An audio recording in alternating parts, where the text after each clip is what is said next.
Now we're going to talk about the archives for the opt-in forms.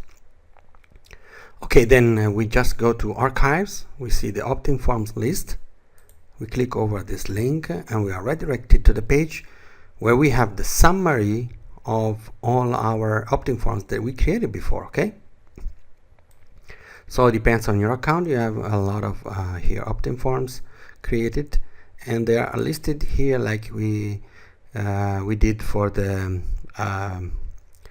HTML templates. Okay, so the same is for the opt-in forms. So you have the column with a number, the order for the according to the last that was saved. Okay, and then you have the name of the opt-in form that you use to save when you finish to edit your opt-in form.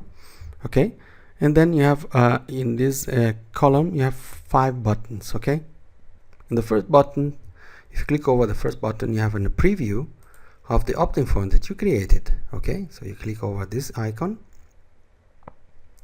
and okay, and voila, you have your opt-in form. Okay, updated accordingly. Okay, this is the opt-in form. If you remember, we created in another video. Then you can also edit the same. You may want to change some of the formats that you had before, and then suddenly you decide that you want to have I don't know, you want to change the text. You go to change the text somewhere, and then okay, or for instant access you want to change this. Okay, and at the end, when you repeat all the steps of before, you can also change autoresponder. You see here you say to get response is automatically selected, and then at the end, when you're done, of course you have again these two text area where you have your CSS file and your HTML template, okay, with their name. Okay, and then you click on save, and then if you want, otherwise you close. Okay, and so you can also delete opt-in forms. So click here over the cross, and then you can say delete, yes or no.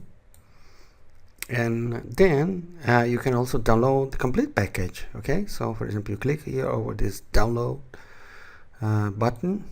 Okay, and you will wait for a while until the file package is created. Okay, and then you click over download, you save your package. Okay, just in the directory where we were before. Okay, so we're gonna check our file package. Okay, and then here we have our package.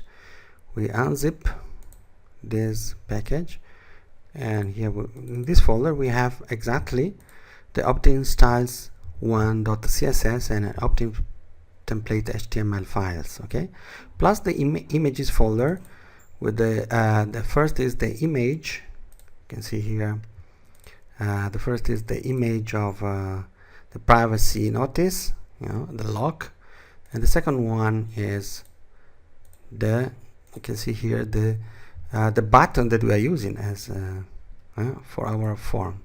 Okay, so we just, if you want, we go back one step, and here we are. We generate our template and we see our form. Okay, so just we download.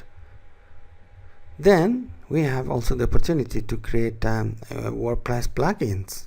Okay, so you see the WordPress icon, you click over, you can create a plugin, and I will show you that in a separate video. Okay, this is very interesting because you can just directly plug in your opt-in form in your HTML pages and post.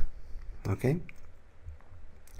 then we have another column, details, where we have the name of the files that we are using in our package. So the CSS file, the style file, the HTML file, and the image folder that we are using to store the button and privacy images. Okay, then in this column we have the autoresponder that we are using. Okay, so this get response, wherever, etc., for every campaign, and eventually also the campaign name.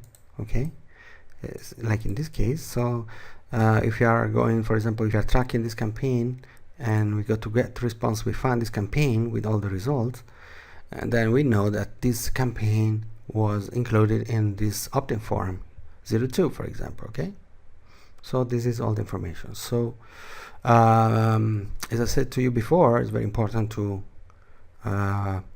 put these opt-ins also in your WordPress blogs and websites, and then we will see that in other videos. Okay.